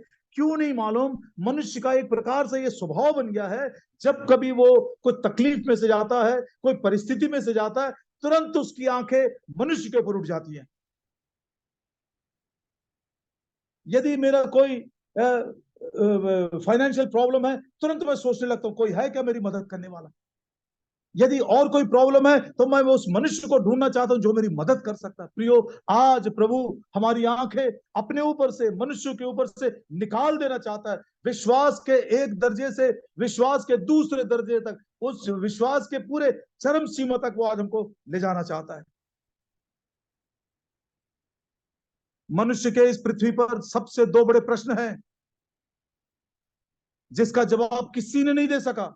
पहला शमूएल का 2 अध्याय, मंदिर का महायाजक है ये, पूरे पवित्र शास्त्र को जानता है, कितनों को उसने सेवा भी किया, और आज इस प्रश्न को वो पूछ रहा है। पहला शमूएल 2 अध्याय और उसका 25 वचन, if one man sin against another the जज शैल जज him, but if a man sin against the Lord who shell intercede for him. मनुष्य के विरोध में यदि हम कोई पाप कर लेते हैं तो कोर्ट कचहरी है, पुलिस वाले हैं, वो सब उसका न्याय चुकाएंगे। लेकिन यदि मनुष्य परमेश्वर के विरोध में पाप करे तो कौन उसके लिए विनती करेगा? इसी प्रश्न का जवाब देने के लिए, इसी काम को पूरा करने के लिए देखो एक मनुष्य आया है, उसका नाम प्रभु यीशु मसीह है। आपके किए हुए पापों का उस क्षमा प्राप्त करने के लिए, आपके किए हुए पापों को क्षमा करने के लिए, निकाल देने के लिए वो मनुष्य आया है। और दूसरा मनुष्य जाति का प्रश्न देखिए, अय्यूब की किताब और उसका 9 अध्याय 13 वचन। अय्यूब की किताब, माफ करिएगा, 13 नहीं है, 33 है, 33। Job chapter 9 and verse 33. Neither is there any days man betwixt us that might lay his hand upon both of us. सारी दुनिया इसको ढूंढ रही है, सारे धर्म के लोग इसे ढूंढ रहे हैं, सारे जाति के लोग इसको ढूंढ रहे हैं। है क्या कोई मनुष्य जो इस रीति से मेरी मध्यस्थी कर सकता है, मेरे हाथ को और परमेश्वर के हाथ को कोई मिला सकता है क्या? कोई परमेश्वर के साथ मेरा मेल मिलाप करा सकता है क्या? अय्यूब ये प्रश्न पूछ रहा है, एली वो प्रश्न पूछ रहा है, सारे मानव जाति के दुख का कारण है ये। यदि कोई मनुष्य मनुष्य के विरोध में पाप करे तो कोर्ट कचहरी है और ये न्यायी हो, वो लोग उसका न्याय चुकाएंगे, दंड देंगे या उसको बरी करेंगे। लेकिन एक मनुष्य यदि परमेश्वर के विरोध में पाप किया तो उसके लिए विनती करने वाला कौन है? दूसरी बात, कोई है क्या जो मेरे और मेरे परमेश्वर के बीच में मध्यस्थी कर सकता, मेल मिलाप कर सकता है? इसीलिए प्रभु यीशु मसीह आए हैं, इसीलिए प्रभु यीशु मसीह इस दुनिया में आए हैं, हमारे पापों के बदले में मध्यस्थी करे और हमारे पापों की क्षमा के लिए, अपने बहुमूल्य लहू को बहाने के लिए। पहला तिमोथी और उसका दूसरा अध्याय, पहला तिमोथी और उसका दूसरा अध्याय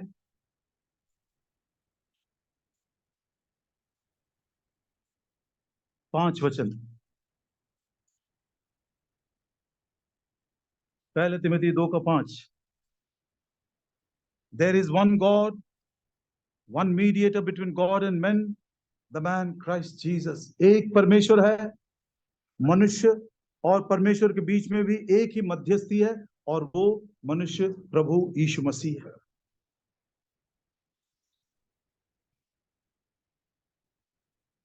ये वचन पढ़ना चाहता हूं, ध्यान दीजिए बस। उत्पत्ति की किताब उसका 9 अध्याय 5 वचन। उत्पत्ति की किताब 9 अध्याय और उसका 5 वचन। मनुष्य के पाप में गिरने के बाद परमेश्वर यहोवा ने क्या कहा?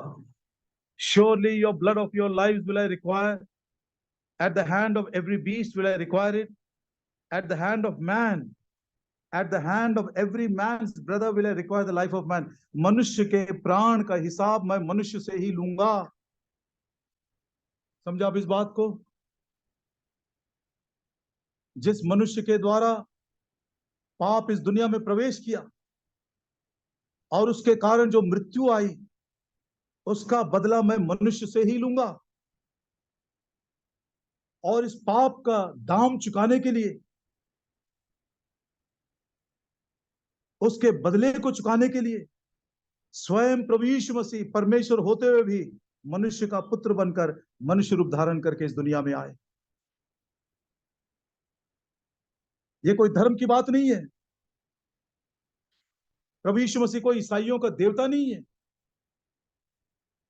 या प्रभु यीशु मसीह इसलिए नहीं आए कि एक नया धर्म की वो स्थापना करे और लोग उसकी मूर्ति बनाए, एक मंदिर बनाकर उसको ये वो चढ़ाए। नहीं, धर्म की बात है ही नहीं।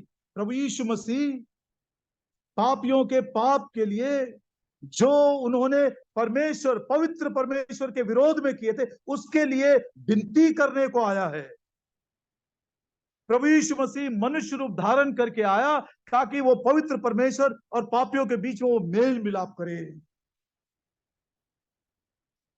और जिस बात को परमेश्वर ने खुद कहा था, मनुष्य के पाप का जो बदला है, उसके मृत्यु का जो बदला है, मैं मनुष्य से ही लूंगा, जानवरों से नहीं, स्वर्गदूतों से नहीं। इसीलिए वो परमेश्वर मनुष्य रूप धारण करके इस दुनिया में आए। और जब प्रभु यीशु मसीह इस दुनिया में आए थे, लूका सुसमाचार 4 अध्याय 18 वचन, देखो परमेश्वर का आत्मा मुझ पर है, उसने मुझको अभिषेक करके भेजा है, अंधों को आंखें देने के लिए, गरीबों को सुसमाचार सुनाने के लिए, कैदियों को रिहा करने के लिए, उनके कुचले हुए लोगों को मलहम करने के लिए, और सदा की धार्मिकता उनको देने के लिए। प्रभु यीशु मसीह जब इस दुनिया में आए, एक मनुष्य रूप धारण करके, बहुत सारे लोग उसको नहीं पहचाने।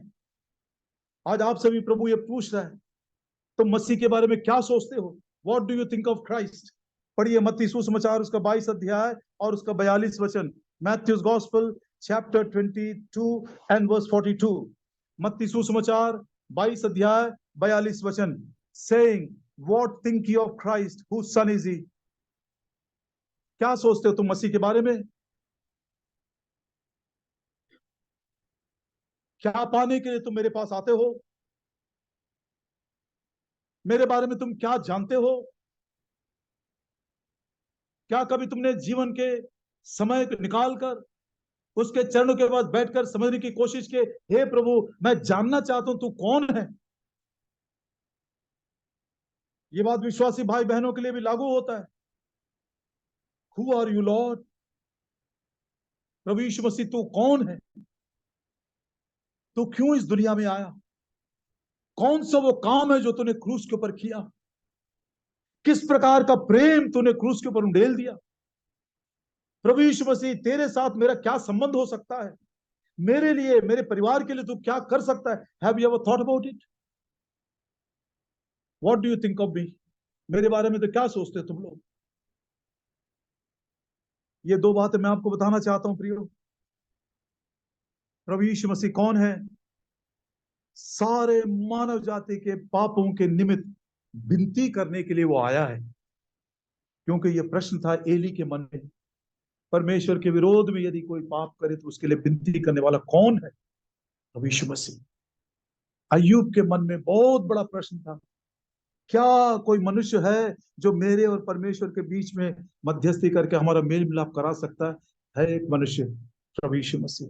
कलवरी के क्रूस के ऊपर उसका देह तोड़ा गया, उसके हाथ और उसके पैरों में कीले ठोक दिए, असीम वेदना, बहुत ही दुख के साथ अपने प्राणों की वेदना में उसने प्रार्थना किया, हे पिता इन्हें क्षमा कर, क्योंकि नहीं जानते ये क्या करते हैं। प्रभु यीशु मसीह कोई ईसाइयों का देवता या धर्मगुरु नहीं है। अरे वो तो आपके प्राणों का रखवाला है, आपके पापों को क्षमा करने के लिए इस दुनिया में आया है, आपके पापों को क्षमा करने के लिए उसने दाम चुकाया है और कलवरी के क्रूस के ऊपर आपके लिए विनती और प्रार्थना किया है। ये सुसमाचार वो स्त्री ने सुना। मरकुस सुसमाचार का 5 अध्याय उसके 25 वचन में हमने देखा, एक स्त्री थी जिसका प्राण एक एक बूंद करके क्षीण होता जा रहा था, और 26 वचन में हमने देखा वो खुद अपनी मदद नहीं कर सकी और ना कोई दूसरा मनुष्य उसकी मदद कर सका। अब 27 वचन में हम पढ़ते हैं, बड़ा अनमोल है, ये हमारे विश्वास की पूरी कहानी है। This is the entire story of our faith, शुरू से लेकर आखिर तक, जितना संक्षिप्त में हो सके इसको देखकर हम बंद कर देंगे। 27 में लिखा, when she heard of Jesus came in the press behind and touched his garment। 4 बातें इसमें से हम ले लेते हैं, she heard, she came, she overcame the press, she touched his garment। वो सुनी और वो आई, वो भीड़ को पार की और उसके वस्त्र को छू ली। she heard, क्या सुनी उसने? उसने प्रभु यीशु मसीह के सुसमाचार को सुना, उसके हृदय में एक जीवता विश्वास उत्पन्न हुआ, लिविंग फेथ उत्पन्न हुआ। अरे एक मनुष्य है, कोई मनुष्य मेरी मदद नहीं कर सका, कोई धर्म मेरी मदद नहीं कर सका, कोई भी पादरी पास्टर मेरी मदद नहीं कर सका, मैं खुद अपनी मदद नहीं कर सका, लेकिन एक है, उसका नाम प्रभु यीशु मसीह है, जो मेरे लिए मध्यस्थ बनकर आया, जो मेरे पापों के लिए प्रायश्चित किया। पढ़िए उस वचन को, द बुक ऑफ आइज़ाया चैप्टर 49। ठीक है, बाद में उसको पढ़ लेंगे, जब समय आएगा तब पढ़ लेंगे उसको। जब उसने ये सुसमाचार सुना तो उसके मन के अंदर एक जीवित विश्वास उत्पन्न हुआ, लिविंग फेथ। वो उठकर खड़ी हो गई, उठकर खड़ी होकर चलने लगी।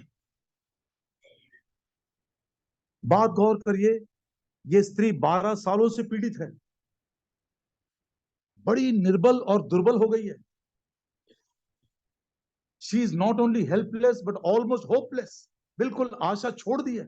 लेकिन जब ये सुसमाचार उसने सुना प्रभु यीशु मसीह का, उसके मन के अंदर एक आशा, एक विश्वास उत्पन्न हुआ।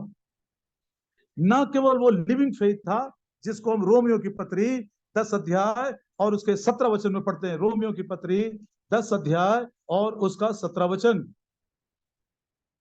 Faith cometh by hearing and hearing by the word of God. विश्वास सुनने से आता है, और वो भी सुनना परमेश्वर के वचन से।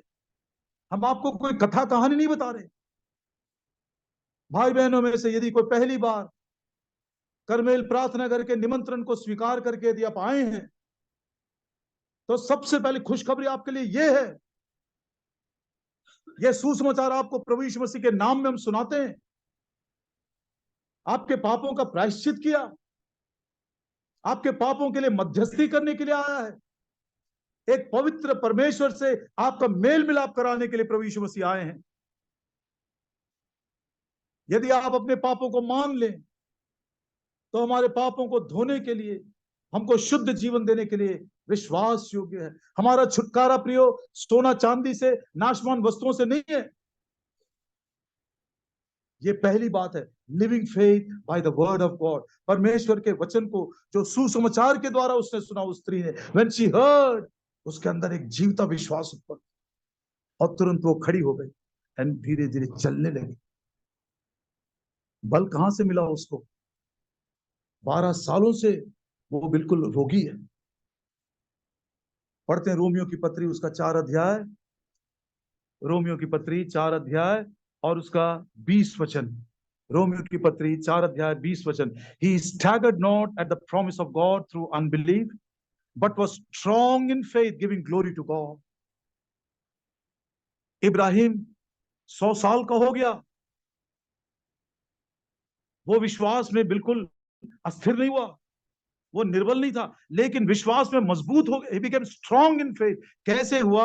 19 वचन में लिखा है, being not weak in faith, he considered not his own body now dead when he was about 100 years old, neither yet the deadness of Sarah's womb. Ibrahim ने परमेश्वर की प्रतिज्ञा को याद किया।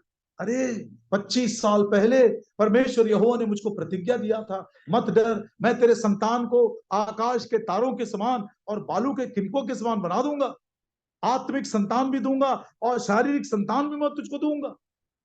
मैं तुझको आशीष देकर तुझको सारी दुनिया के लिए आशीष का कारण बनाऊंगा। इब्राहिम उस प्रतिज्ञा को पकड़े रहा और आज इतने सालों के बाद भी वो निर्बल नहीं हुआ। उसको मालूम था दुनिया की दृष्टि से उसका शरीर बिल्कुल बूढ़ा हो गया है और ये सारा का जो गर्भ है वो भी मर चुका है, लेकिन उसकी आंखें अपने ऊपर नहीं थी। उसका जो विश्वास था प्रभु यीशु मसीह के उस प्रतिज्ञा के ऊपर था जो उसने उसको दिया है। इसको हम स्ट्रॉन्ग फेथ बोलते हैं, living faith in the word of God, strong faith in the promise of God. परमेश्वर यहोवा जो वचन अपने मुंह से देता है अपने दाहिने हाथ के सामर्थ्य से पूरा करता है। परमेश्वर झूठ नहीं बोलता। कुछ भाई बहन हमारे बीच में बैठे हैं, अपने बाल बच्चों के लिए, अपने पति के लिए, अपने रिश्तेदारों के लिए, माता पिता के लिए वेदना उनके मन में है। आपके लिए प्रभु ने प्रॉमिस दिया, don't become weak in faith, you must be strong in faith. यदि तू प्रभु यीशु मसीह पर विश्वास करे तो तू और तेरा घराना दोनों उद्धार पाएंगे। Hold on to the promise, चाहे साल बीत क्यों न गए, लेकिन आप उस प्रॉमिस को पकड़े रहिए। ये इब्राहिम से हम सीखते हैं। तीसरी बात, she heard, she came and she overcame the press. भीड़ को भी उसने पार कर ली। कई बार जब मैं इसको सोचता हूं तो मैं अपने जीवन के बारे में सोचता हूं। सेवा के आरंभ के दिनों में एक बार मैं बीमार पड़ गया था। आपको सर, हम यहाँ पर सेवक लोग भी बहुत बैठे हुए हैं आपको प्रोत्साहन देने के लिए। 1996 की बात है, फरवरी का महीना। फिलिप अंकल मुझको बोले जाकर पंजाब के जो ये गॉस्पेल टीम है उसके साथ आप बोलो। आज मैं उतरा, कुछ 2-3 दिनों के बाद एडी विलियम्स अंकल का फोन आया, you can not have free food here, you have to pay for your food. मैं बहुत हैरान हुआ उस दिन। तुम यहाँ मुफ्त में नहीं खा सकते, तुमको अपने भोजन के लिए पैसे देना। जाते समय मैं अपने माता जी को एक 10 चेक साइन करके दिया। आज तक नहीं मालूम कि मेरे रिजिग्नेशन के बाद कितना पैसा आया। और मेरी माँ ने मुझको एक टिकट दी और 100 रुपए के नोट 5 दिए। जाते जाते 50 रुपए खत्म हो गए।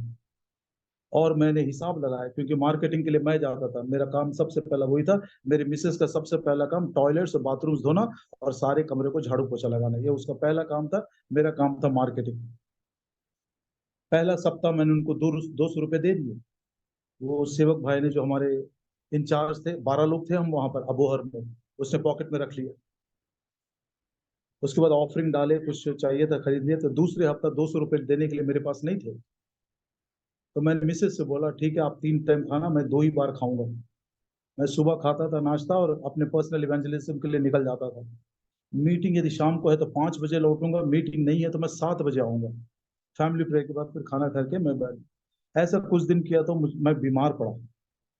दिन भर चलते चलते, गाड़ी वाड़ी कुछ नहीं, नो स्कूटर नो कार, चलते चलते बीमार पड़ा। 3 दिन तक तेज बुखार था। और बुखार चौथा दिन केवल बुखार उतरा ही था। जो भाई हमारे लीडर थे वो आकर बोले, अन्ना आपको बुखार उखार नहीं है, अभी बिल्कुल आप ठीक हैं, आप ऐसा चुपचाप घर में बैठे नहीं रह सकते, आपको सेवा के लिए जाना है। उसकी बात मानकर मैं 9 बजे निकला। आधा घंटा ही दूर चला था मैं, चक्कर आने लगा। किसी पेड़ के नीचे जाकर मैं सो गया। कितने देर सोया, जब उठकर देखा तो दोपहर के 2 बज गए। मैं बहुत बड़ा रोगी था क्या? कितने दिन का बुखार।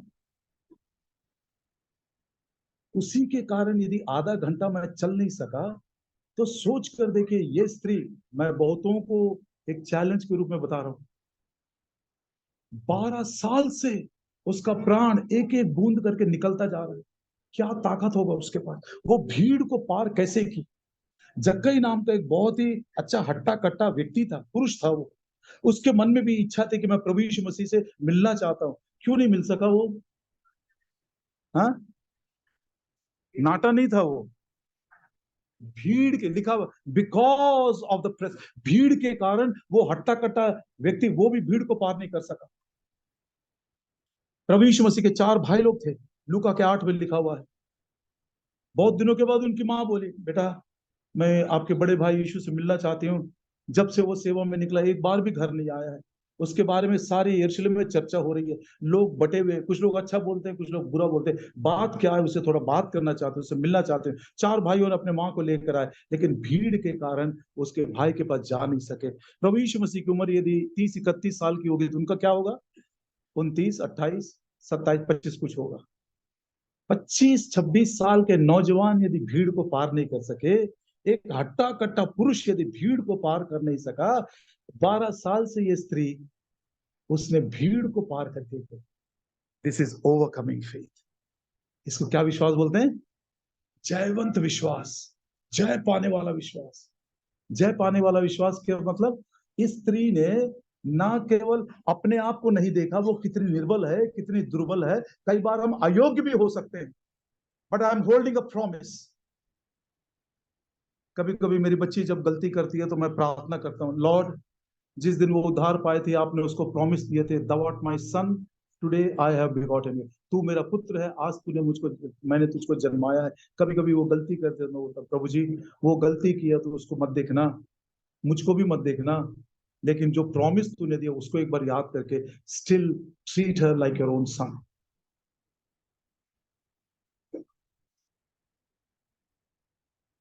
ना केवल वो स्त्री अपने आप को नहीं देखी स्ट्रॉन्ग फेथ, क्योंकि प्रॉमिस उसके पास था, लेकिन वो बाहर की परिस्थितियों को भी नहीं देखी।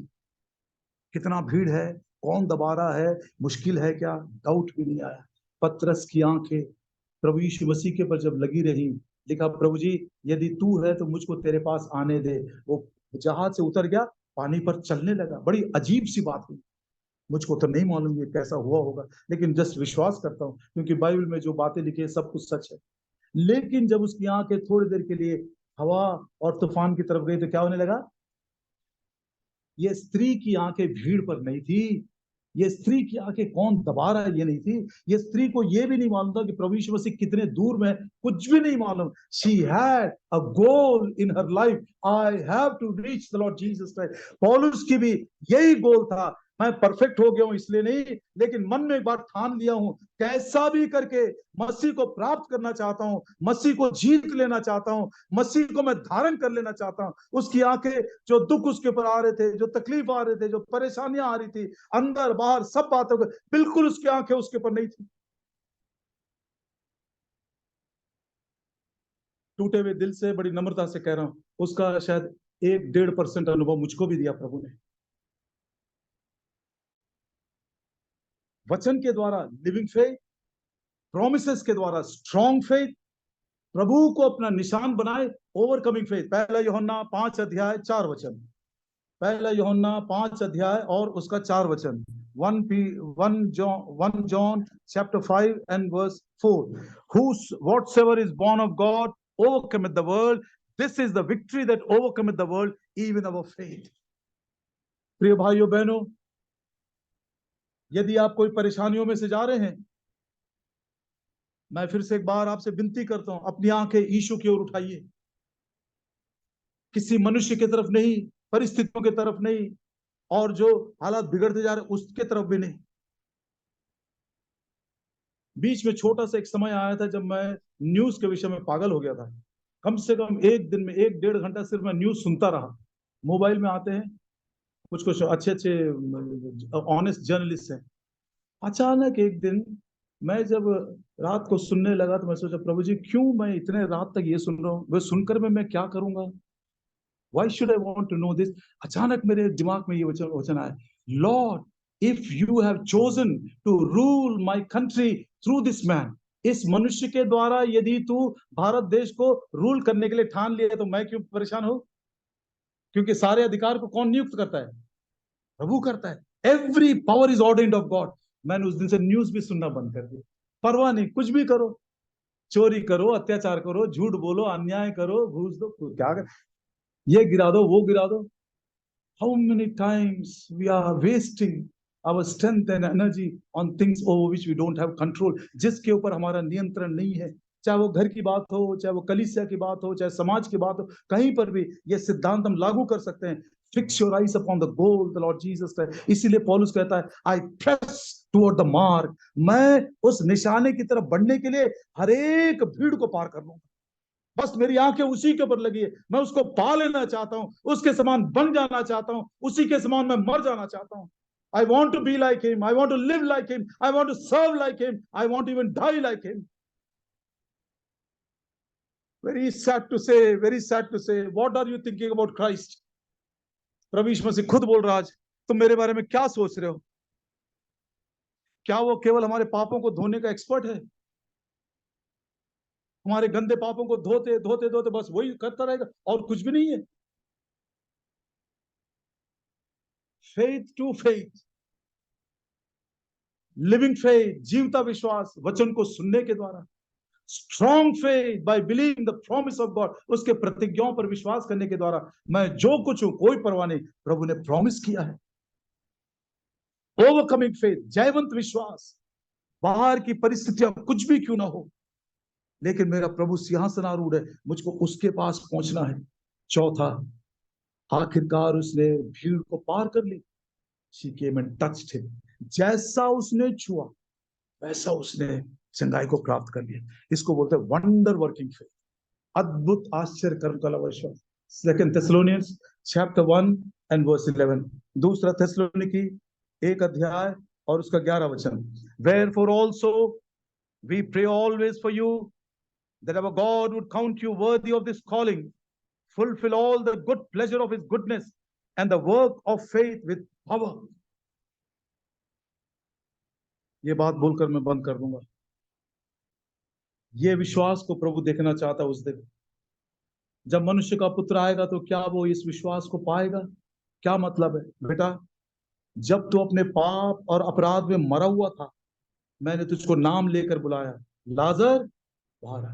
उस समय तूने मेरी आवाज को सुना, मैंने तुझको क्षमा किया, मैंने तुझको जीवन दिया, मैंने तुझको उद्धार का वस्त्र दिया, तेरे सारे बंधनों को मैंने खोल दिया, मैंने तुझको अपने मेज पर लेकर आया, मेरे साथ संगति भी तू कर रहा था। अभी नया जीवन पाने के बाद एक दिन आने वाला है जब मध्याकाश में तुरी फूंकी जाएगी, क्या उस आवाज को तू सुनेगा? You heard my voice when you were dead in your sins and trespasses, but today when I given you life, will you be able to hear my voice, the trumpet call when I come in the midair? यूहन्ना सुसमाचार का 5 अध्याय, यूहन्ना सुसमाचार का 5 अध्याय 25 वचन, John's gospel chapter 5 and verse 25। Verily, verily I say unto you, the hour is coming and now is, when the dead shall hear the voice of the Son of God, they that hear shall live। कौन जिएंगे? आप उसको पढ़कर please बताइए, कौन जिएगा? हाँ, जो सुनेगा वो ही जिएगा। मतलब क्या उसका अर्थ है? सबके सब नहीं सुनेंगे। There is a possibility. इसीलिए प्रभु कह रहा था, जिस दिन मैं आऊंगा पुनरुत्थान की महिमा में, तुरी की आवाज फूंकी जाएगी, क्या तू उस आवाज को सुनेगा? क्या इतना विश्वास तेरे अंदर है? Wonder working faith, living faith, strong faith, overcoming faith, wonder working faith, जीवता विश्वास, बलवंत विश्वास, जयवंत विश्वास और आश्चर्य अद्भुत कर्म वाला विश्वास। बाद में 28 में कहता है, marvel not at this, the hour is coming in the which all that are in the grave shall hear his voice। तब कौन कौन सुनेगा? कौन कौन सुनेंगे?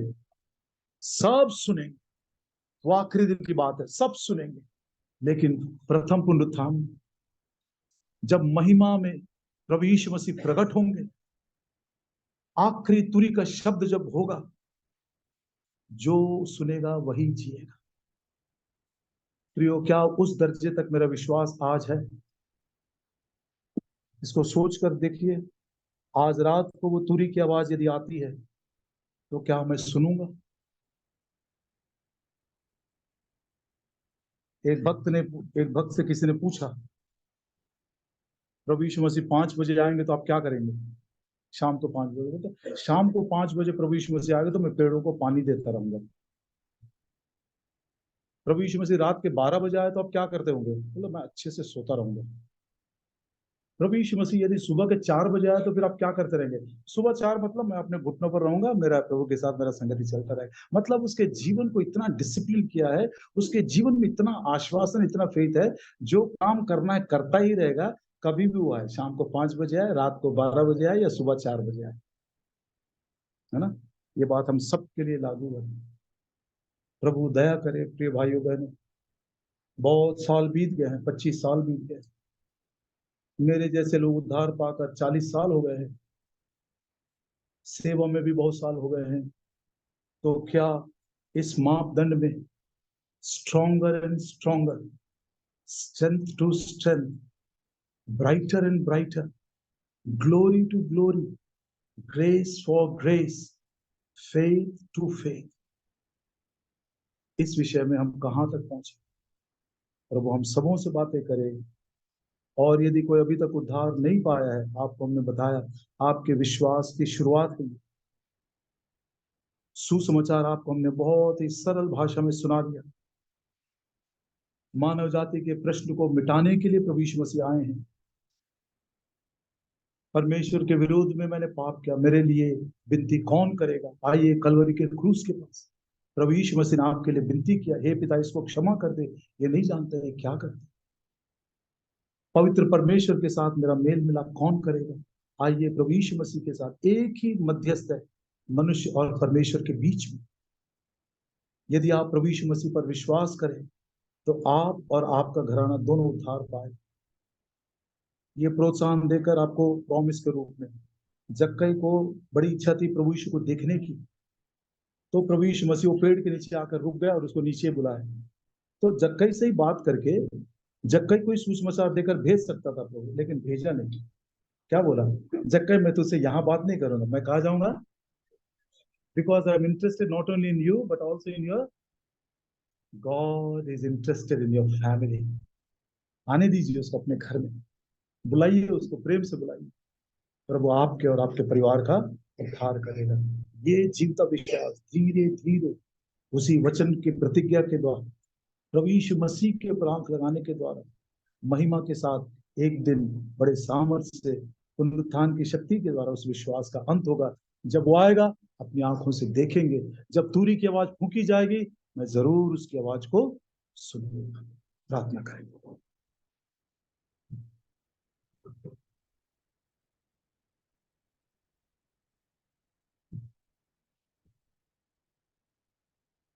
हमारे प्रेमी स्वर्गीय पिता,